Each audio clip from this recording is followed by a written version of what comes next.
So the Leadership Consortium owes its name and its origin from the fact that a consortium is in essence a grouping and a collective of ideas and thoughts. And it's embedded in the fact that leadership per se is not normally in the hands of one person. It should be a collective, it should involve different perspectives, it should involve a broad spectrum of what is possible from the leadership perspective.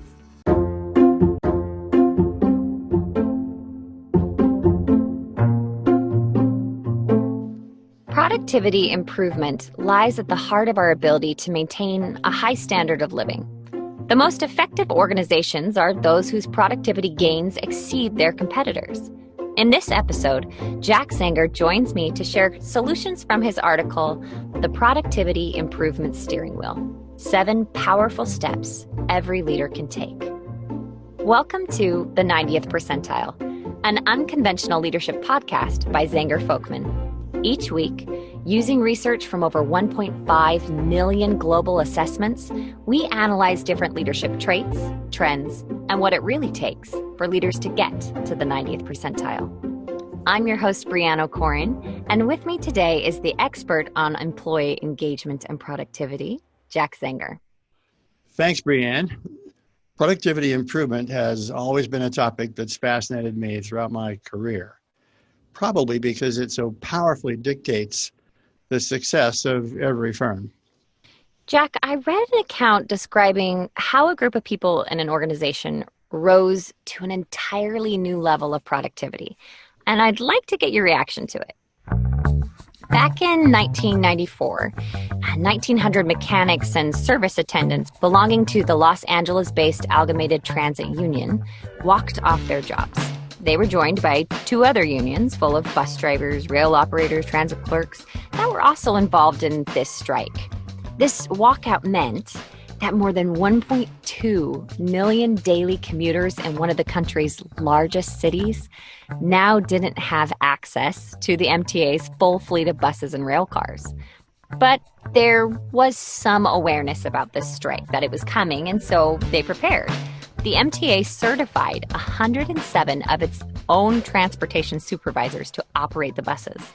They also enlisted 87 other secretaries and managers to learn how to drive a bus during a 5-week training session. And there was a lot of fear. And it was said that many of those employees did not want to drive the buses. And I totally understand. I would have been terrified to drive a bus in downtown LA. Now, as the strike unfolded, the MTA also reassigned other employees to fuel the buses and maintain and clean them and staff the temporary telephone centers. They said everybody just rolled up their sleeves and did whatever they had to do to make it through this walkout. They even took out their own trash because there were no custodians there to do it. Now, all of the logistics of this were quite incredible, and you can read the full workforce article that will be posted on our podcast page. But I thought that this was a great example of productivity and how the staff that was still there was able to look at all these different jobs and systems and ask, what do we need to do with who we have to get through this time? BreAnne, that is an absolutely classic example of what the late Jack Welch said about people, that there's an unlimited amount of juice in that lemon. People rise to the occasion. He may have been overstating it a little bit. It may not be truly unlimited, but the research has shown that people are capable of producing at a much higher level when the occasion kind of calls for it. The research that I've seen has shown that there are huge differences. If you look at a bell-shaped curve of people who are at the very top of a bell-shaped curve versus those at the bottom, if it's a simple kind of job, the productivity of the people at the top is 2 or 3 times those at the bottom. If it's a complex job, the difference between the top people and the ones at the bottom is absolutely incalculable. So much so that statisticians say it probably isn't just fair to even make that calculation. For example, for 10 years, I served on the Board of Regents over higher education in the state in which I live. One startling fact that we learned about was that 5% of all the faculty produce 80% of all the publications. And that pattern seems to be really very consistent when you are talking about knowledge work and more complex jobs that we have in our society today. You mentioned in the article 2 obvious and practical questions about productivity for anyone to consider. The first was, what is it that leaders do to create a climate in which people go the extra mile and perform at remarkably high levels? And what causes people to put forth extraordinary discretionary effort? To answer these questions, you wrote about 7 great solutions for improving productivity that were based on the research you conducted. Let's dive in and discuss some of these great solutions. You bet. The first one is extremely timely in this period of COVID pandemic. And it is, number one, redefine work. We used to hear people say, I'm going to work, as if work was a destination. It was a place you went to. One thing that this current pandemic has shown us is that work isn't a destination. Half of the people who can are working from home. Our personal lives and our work lives have become hopelessly intertwined. And much to many executives' surprise, productivity has not dropped off. The result appears to be that more of us will permanently be working from home, at least for part of the week. The second principle is to make the targets highly visible and clear. The target isn't to simply spend a period of time sitting at a desk from a certain hour in the morning to an hour in, late in the afternoon. The Best Buy organization found that productivity increased significantly by 35% when you take the approach of holding people accountable for an outcome, not merely to be, quote, at work. Nothing confuses people more and reduces productivity to a greater degree than murkiness about the objective. And so if we can define work as being outcomes, accomplishments, that makes a huge difference. The third one was emphasize continuous improvement. In the article, you said that, quote, everyone in the organization needs to know the organization aspires to continuously improve and to reach ever higher levels of performance. I think the silver lining of this pandemic, while we've been talking about it, has been people adopting new technologies that enhance productivity, such as video conferencing. Just incorporating that one thing dramatically cut travel budgets and allowed key people to utilize their time more effectively. If everyone would just stop and ask if there are more effective ways to do this, I think people would be surprised by some of the solutions they can come up with.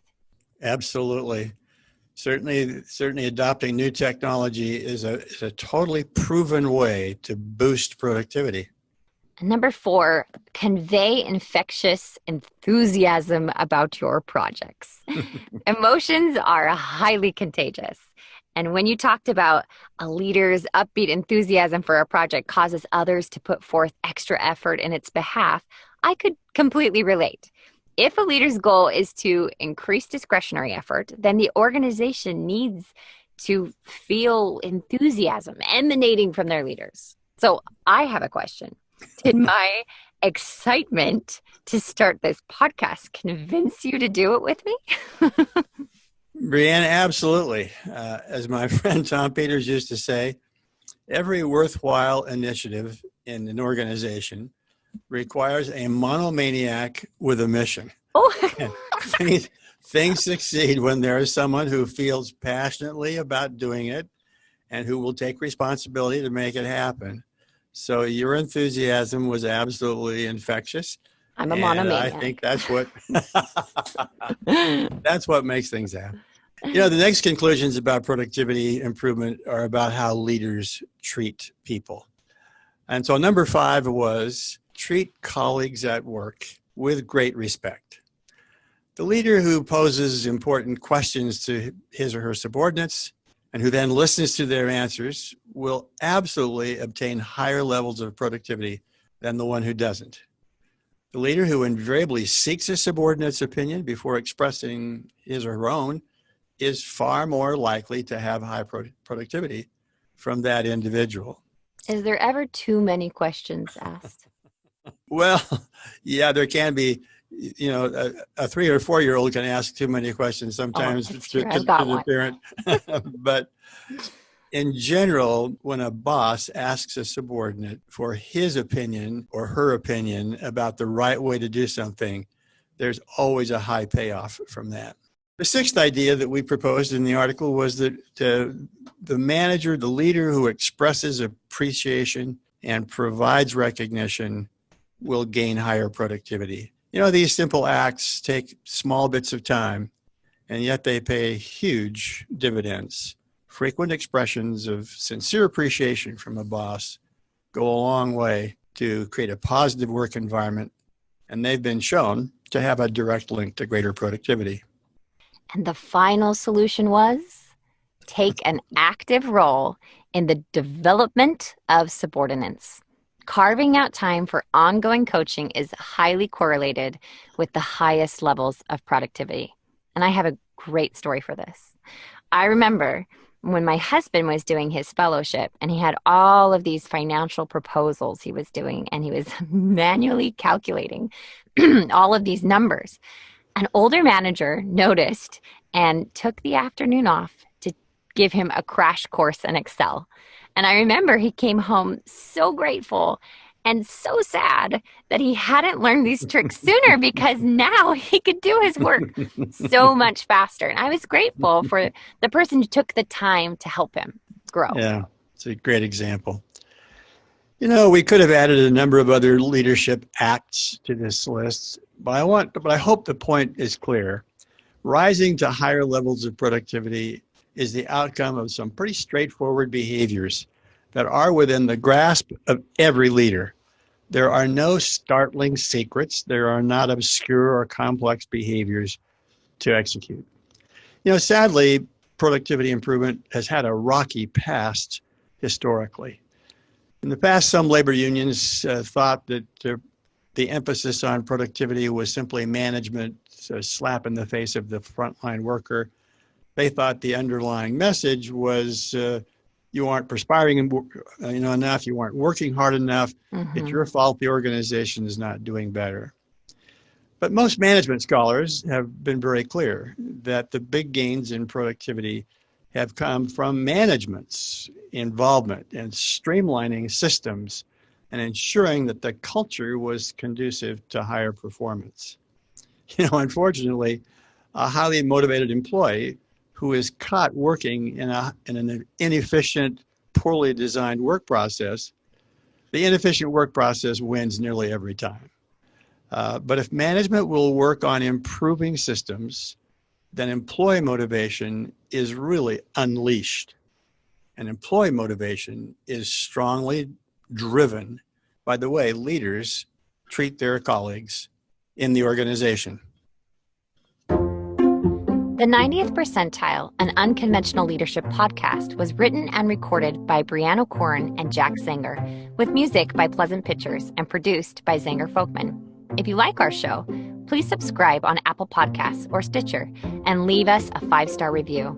For more information about Zenger Folkman's leadership assessment offerings and to see the research we referenced in this episode, go to zengerfolkman.com and search podcast. It's a pleasure to be able to share these thoughts and ideas with you, and hopefully be part of allowing you to adopt a journey where extraordinary leadership is an opportunity and a growth area for you and your teams.